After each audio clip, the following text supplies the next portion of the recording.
allegiance to the flag of the United States of America and to the republic for which it stands, one nation, under God, indivisible, with liberty and justice for all.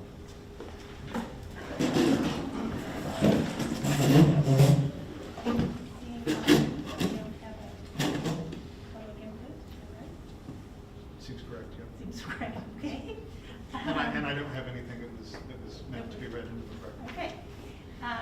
Any amendments to the agenda? Yes, Mayor, I would like to make an amendment to the minutes from the last meeting. Okay. With respect to the vote for the mask mandate, I believe it should show that I voted yay for that ordinance. Okay. Duly noted. Mayor's report, short and sweet. Remember to vote. Like, how could you not? Because we've all been inundated with all sorts of reminders, but hopefully everyone will vote tomorrow. Also, there are becoming more COVID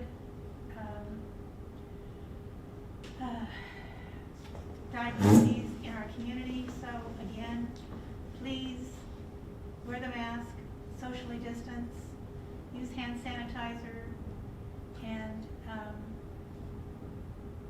and stay safe. That's my report. Do I hear a motion to approve the consent agenda? So moved. However, I think that's where I should have introduced my list. So you want to, So, how should you do that, Bill? Well, I think she's already raised the issue. It hasn't been voted on. So I think at this point, a vote on the consent agenda, but first a vote on the amendment to the minutes. All right. I'm sorry about that. Yeah, that's okay. Do I hear a motion to approve the amended minutes as Rebecca has outlined? So moved. Second? Second. Moved and seconded. Everybody understand what that adjustment was going to be, the amendment was going to be? Okay. All those in favor say aye. Aye. Opposed? Duly amended. Now, do I hear a motion to approve the consent agenda? Motion to approve. Is there a second? Second. Moved and seconded. Somebody, are you going to call that witness? Yes. Okay.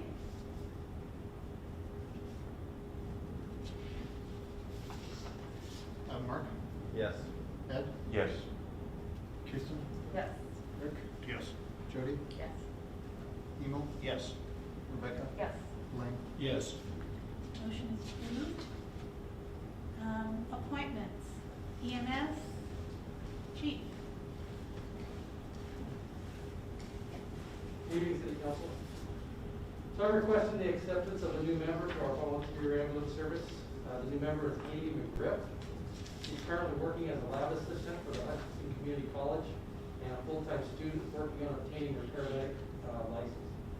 Besides working at the college, she wants to volunteer to work for our EMS service as well. So I'm asking that we accept her application. All right. Motion to approve. Haley McGriff. Second. Second. Motion to approve Haley McGriff for the volunteer ambulance service. All those in favor say aye. Aye. Opposed? Thank her very much. Thank you. Planning and zoning. New report. Business. None? New business. EMS option. Knew I wasn't going very far. Great. So you, if you recall, at the August 17th study session, we had a discussion where we presented about 11 options for obtaining EMS sustainability. I was directed to focus our attention on 3 options that you, out of the 11 that you picked, and that was a countywide EMS system, a hybrid system, and contracting with a private EMS service. The city administrator, along with the assistant city administrator and Lindsborg Community Hospital met to discuss the idea of a countywide option. My understanding, I wasn't there, but my understanding is the meeting was very positive and went favorably for the desire to do that. but they decided to have continued talks and try and talk to other stakeholders in the community. I don't know if Lucas wants to talk to that portion of this, or would you like me to continue with other? Go ahead, Chief, please. Okay. So that's gonna be more of a long-term solution, because it's gonna take a lot of people, a lot of different entities to get together. So I focus more on the other two, because while we wanna continue working towards an option like that, I just don't think it's feasible, especially given COVID and all the other difficulties of meeting and stuff, to do that in a timely fashion.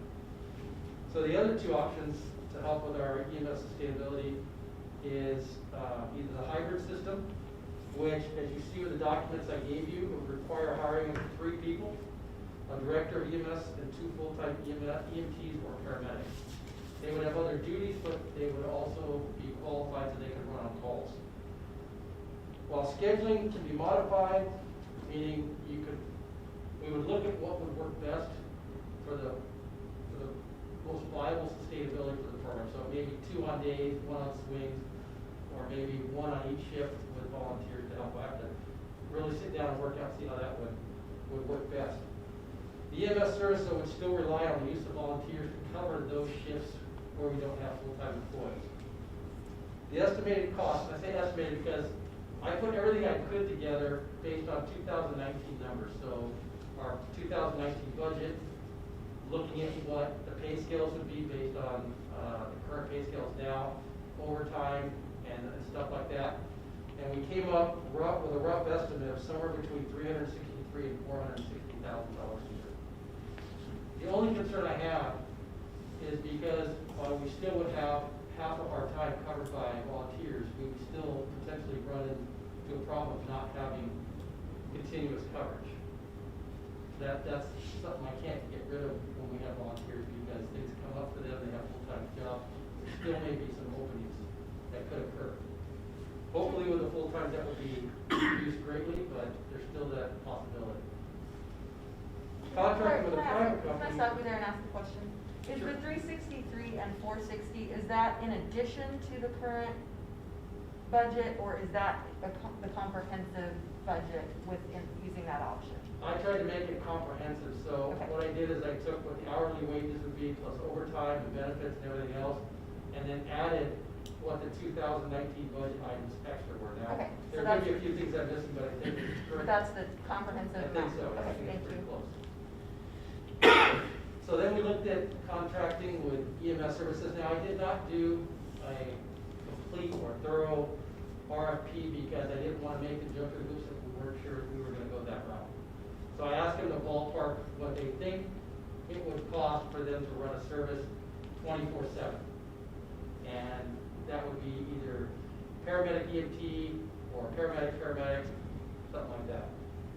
And what they said, so obtaining an accurate cost for services requires us to send out, like I said, an official RFP.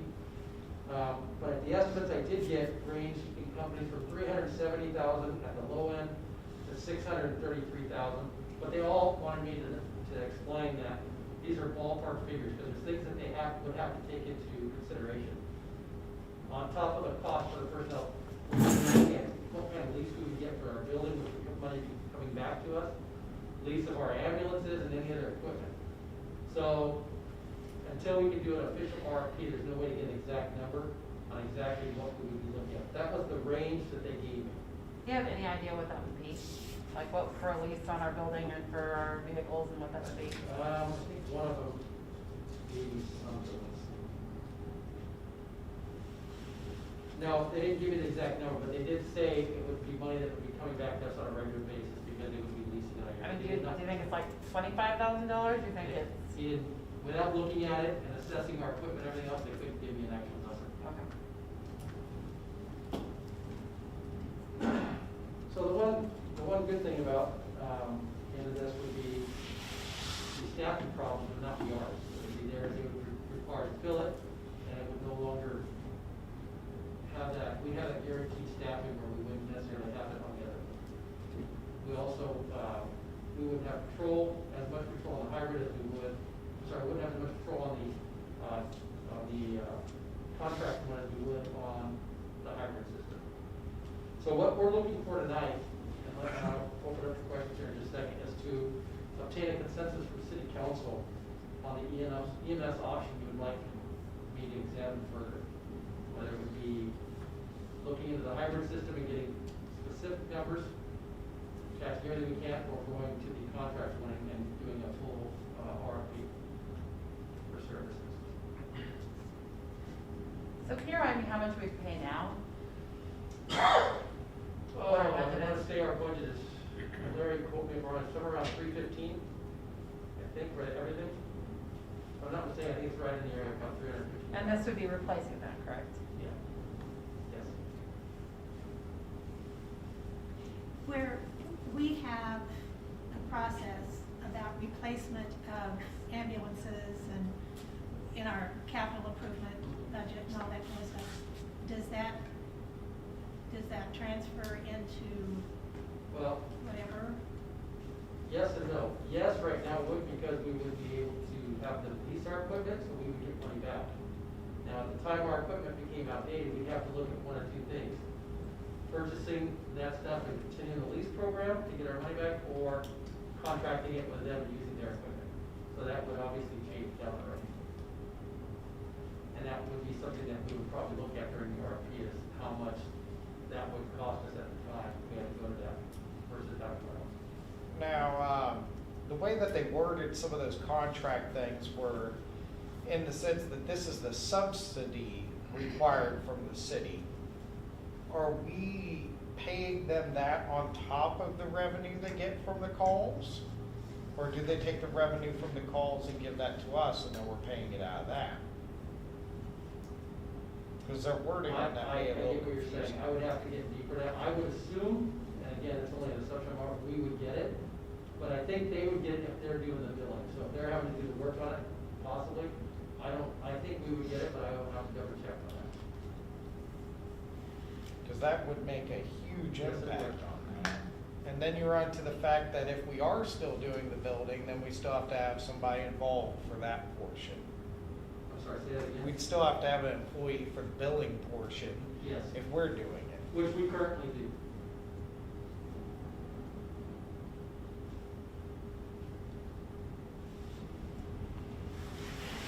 Those would be 1-year contracts if we contracted with a private firm.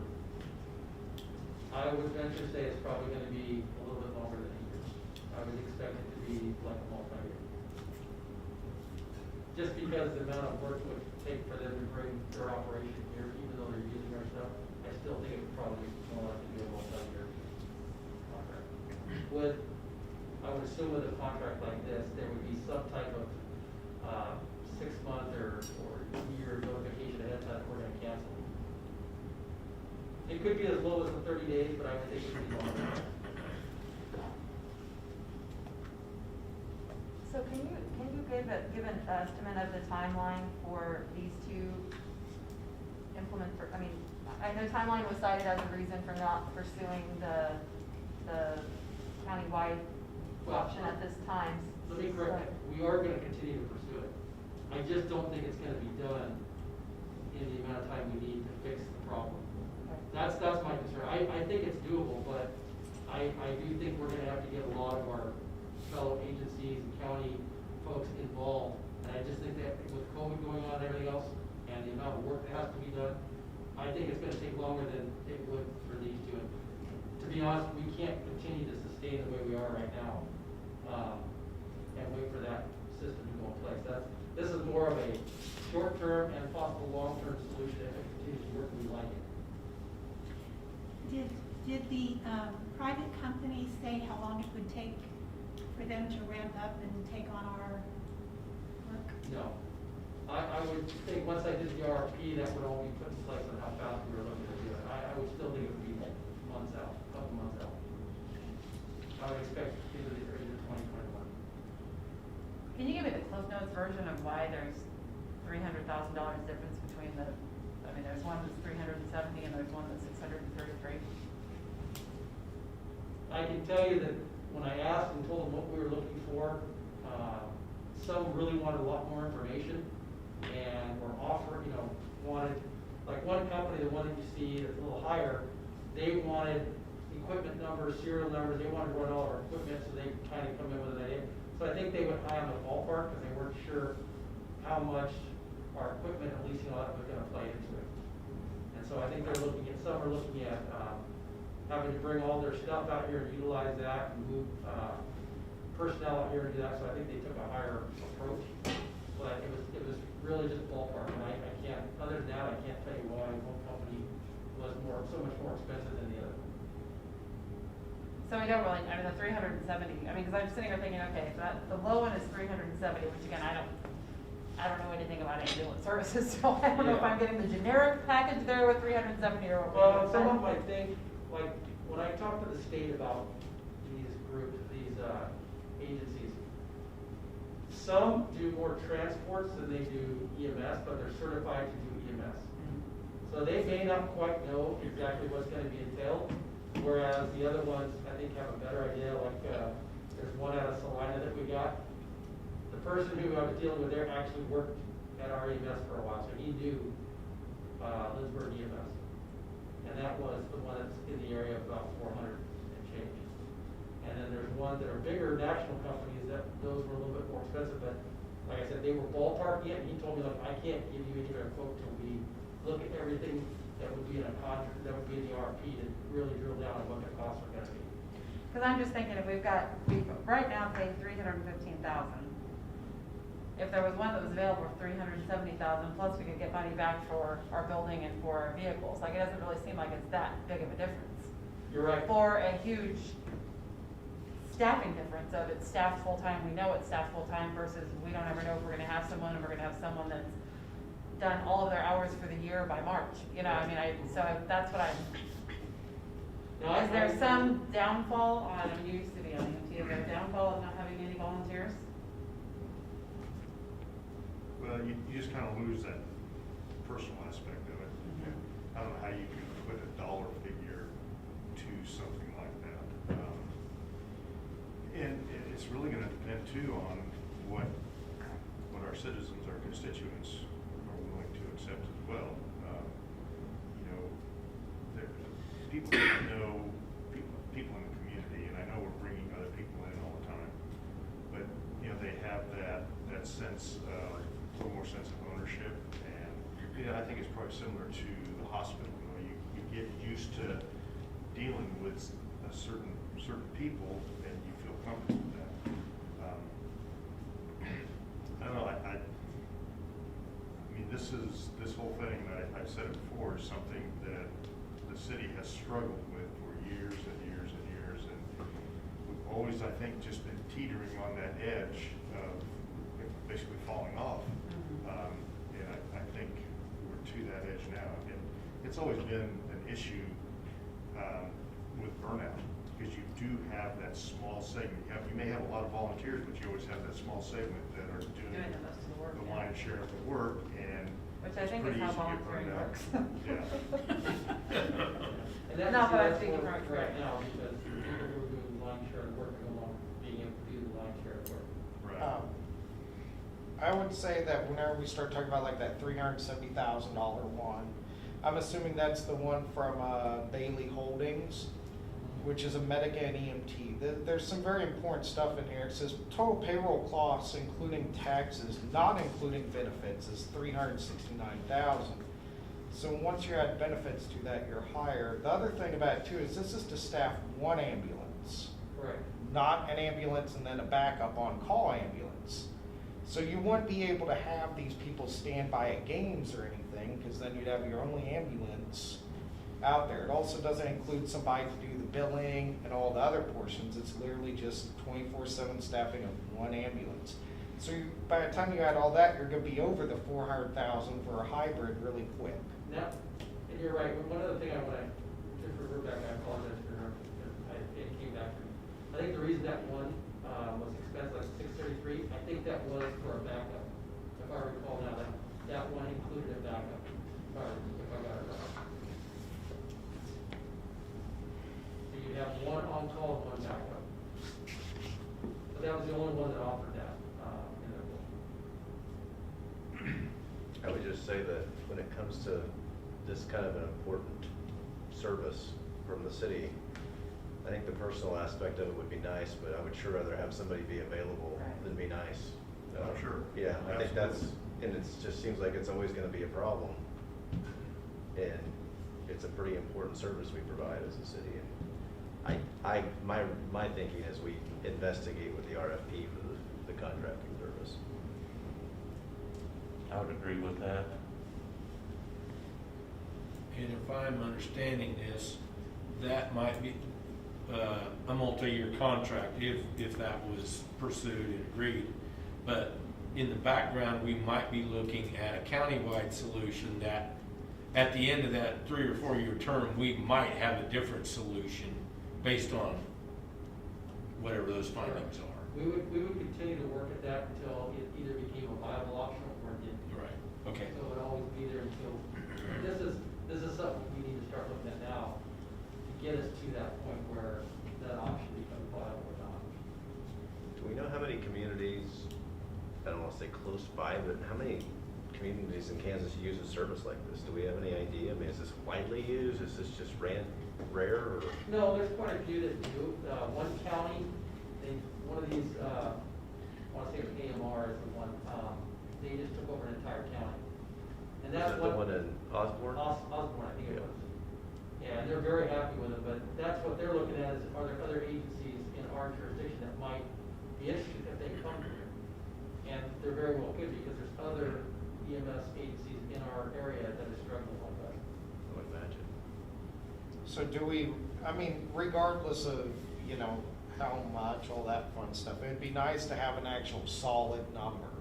Sure. Okay, this is how much it's going to cost to do this plan for our portion plus their portion, this is who keeps what and all that. So I guess we kinda need to try to pick one of these people to get a full-blown quote from. Well, because we always request multiple. Yeah. And I guess Well, that would be where I think the RFP would come in. Right. You get the Yeah. solid numbers you want. If that's- Right, and I think that's the challenge. If you want an accurate quote, you have to have an accurate RFP that spells everything Right. out. And I don't know how challenging that is, chief, but Well, I I guess think it's, that's- there's a lot of things. I mean, I'll take that over what I'm dealing with the shortages, trust me. okay. I mean, I'll go whichever direction you want, but, I just want what's best for our community and resolve the problem. Do you feel that you've gotten a feeling here, or do you want us to continue to? That's what I'm looking for direction on where you want me to go, if you want on one or the other, I would think. I don't know that we're going to make a motion tonight, I'm not sure what that, Yeah, I think you just look Like, for consensus. just a consensus Right. that we need you to bring back more So then information. if I understand correctly, would be the census to do an actual full RFP, get some hard numbers. Yes. Yes, sir. Fair enough. That's all I Is need. that okay? Thank you. Could Thank you you. also compare how much it would cost for us to staff at the same level they're going to staff by hiring full-time people for I did all not. shifts? I can do that. What I did is the hybrid and Yes. then the contract. I understand that, but yeah, if we could have an apples to apples comparison of us doing it versus them, I would appreciate that. I'll take care of it. Thank you.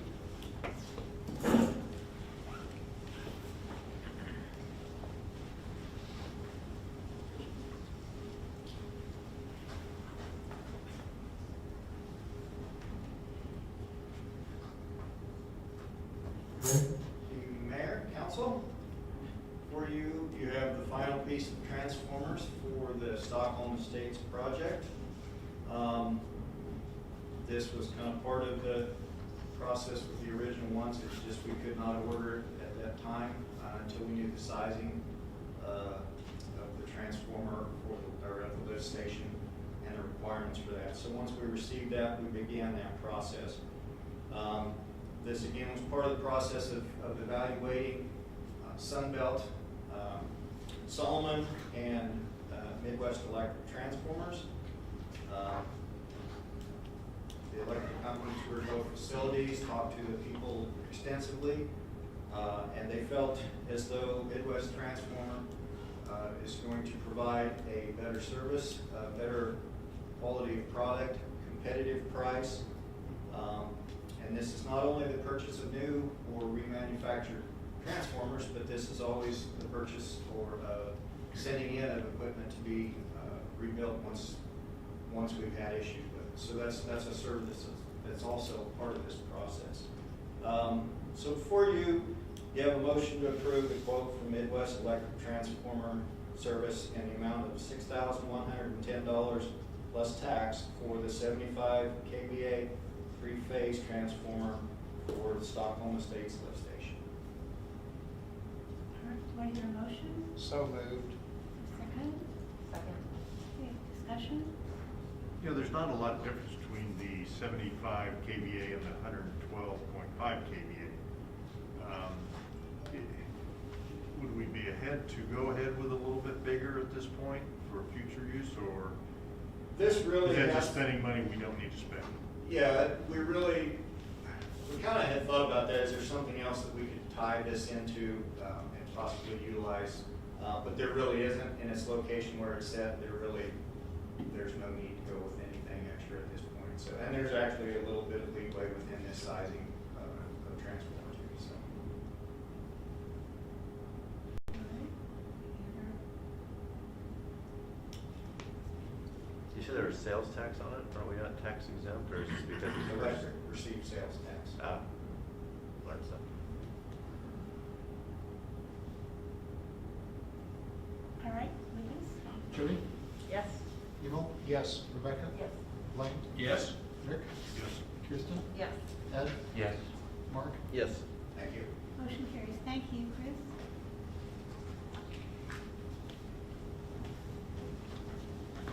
Beth, recreation basketball season. Yes. Good evening. Pretty much it's pretty self-explanatory, but I kind of wanted just to come here and talk to you guys to see your opinions on what to do for youth basketball. We just finished up our fall season. It was a very modified season, shortened season. But for youth basketball, normally now is the time that we're sending out registrations. Getting registrations back in about 3 or 4 weeks, right before Thanksgiving, putting teams together, starting a meeting and coaches session about mid-December, and then we kind of take off for Christmas break, and then get going again at the end or at the beginning of next year. This year, though, we have a few changes already, let alone with everything that's kind of going on and the most recent news with today's numbers and all of that, but Salina YMCA has decided that they are not going to have any outside groups participate with them. So we normally play with Salina YMCA. We travel over there, they travel over here, and that has been kind of blocked for this season. McPherson has already done their registration and is modifying their seasons a little bit already, and they kind of try to get all of their stuff done almost by the end of the year. I think they go about a week into January, maybe 2 weeks, and then they're done. So I am here just to kind of ask your thoughts on where we feel comfortable going with fall sport or with winter basketball right now, and that's it. And we know we can use the facilities. As of this time, they are currently still open to us. If you look in your package that you've got, Phase 3 does allow, at least according to KRPA, and this was sent out kind of at the beginning of the fall, end of July, that it is a safe season that you can do, basketball and volleyball. I do think we could probably make it safe. I think we would need to change some things. We would have to change scheduling to keep fewer kids and families in there. I know both Salina and McPherson are only allowing like 2 parents per kid, and it starts getting a little bit dicey there.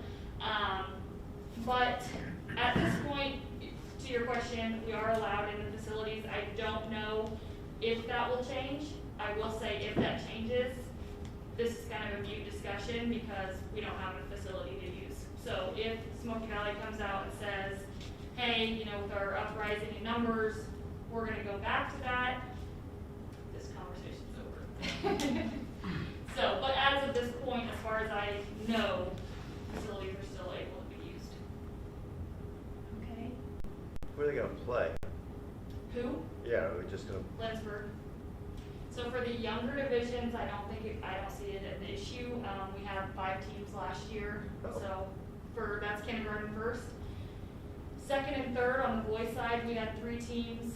Second and third on the girls side, we had 2 teams. And then the older divisions, we had 2 for the girls and 3 for the boys again. So again, possibility, I mean, we would probably make a smaller season again, just because they don't want to play the same team 4 times.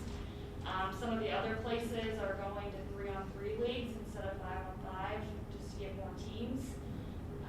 But I don't know that I don't know what we would do if we don't have enough teams. Do you have a feel for maybe how many parents want their children to play? I mean, did you see a reduced number in the flag football, or was it? I didn't, which is kind of originally, was my thought for flag football. I was nervous. We actually had more kids sign up this year for flag football than we did last year. We were at the same number for volleyball than we were last year. I do think basketball is a little different. 1, it is indoors. 2, I think there are some people and parents that are definitely wanting their kids to try and get through the semester in school and kind of doing whatever they can to get that done. But I also think that there would be parents that if we have it, they will sign their kids up. But I don't know what that would be. Yeah. I get that. One comment, and personally, in my eyes, we kind of meet once, maybe twice before Christmas. So I don't know if it's something that we want to try to push off till January 1. The kids come back, we see where things are at.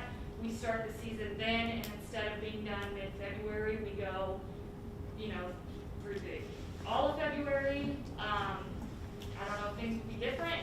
I don't know if we want to revisit it, or if we just go and say, well, we only do meet 1 time. I don't know. That would be a possible option.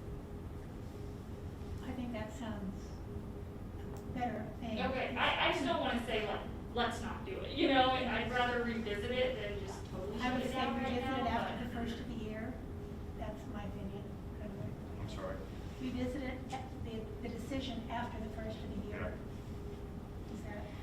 I think for me, I think we kind of did that with the swimming pool too, right? We kind of waited to see how things were going. I think we're back at that state now, and for us to just kind of take the wait and see approach.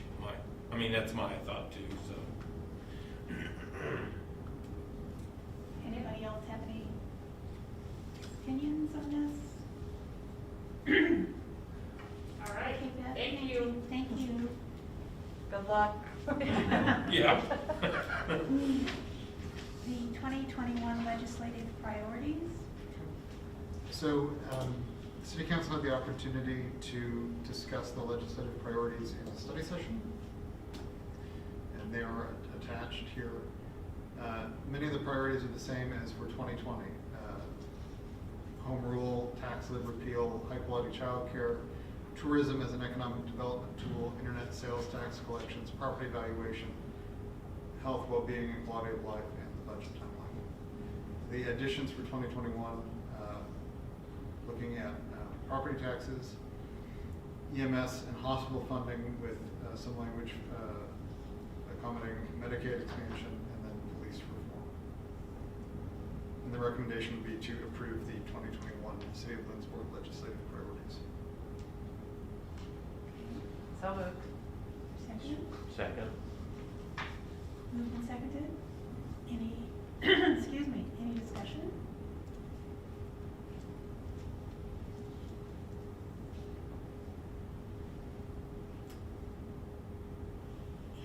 Hearing none. No discussion? Okay. All those in favor say aye. Aye. Opposed? All right. We are to the other, and I know Rick has something, but I am remiss that I did not acknowledge how great our kids did this weekend. I'm sorry, I should have said what our high school accomplished this weekend. the cross-country, I think they took second. And then the young woman who placed 15th. Congratulations to them, and also to our volleyball, girls volleyball came in second. If anybody got to watch any of that action online, it was kind of heartbreaking.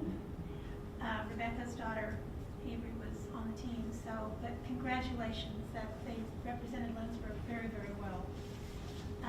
The other thing that I wanted to say that as far as COVID, I got an email or text from Glenn Supis, superintendent.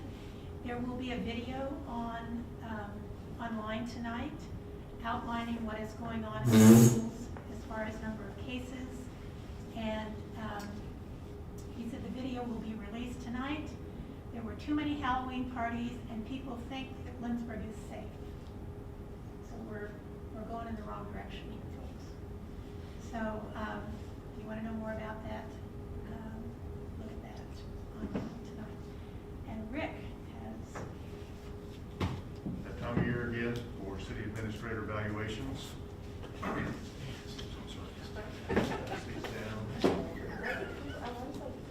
I think last year we had 100% participation from staff and from council, so I look forward to having that again. And I think the letter in there says to get these back to Cassie to get to me by November 13th.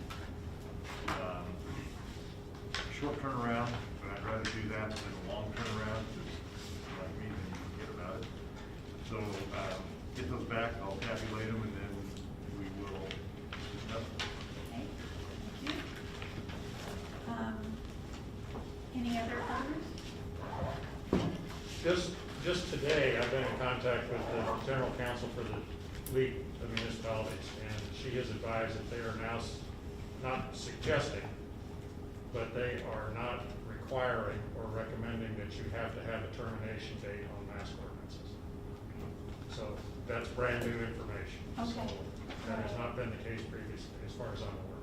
Okay, thank you. Thank you. Yeah. There's our answer. Yeah, We were talking about that first today. and had an open-ended wonders about that. Okay, all right. Okay.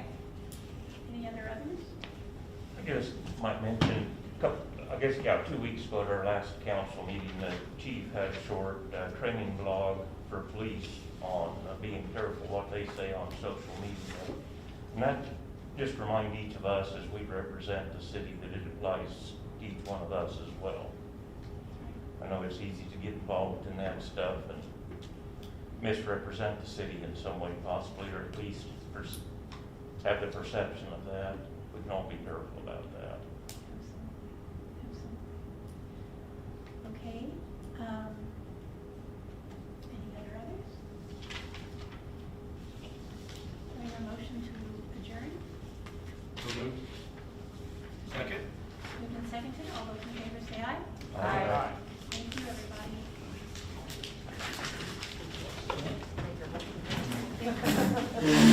Don't forget to take your horse. Or some variation of that. Right?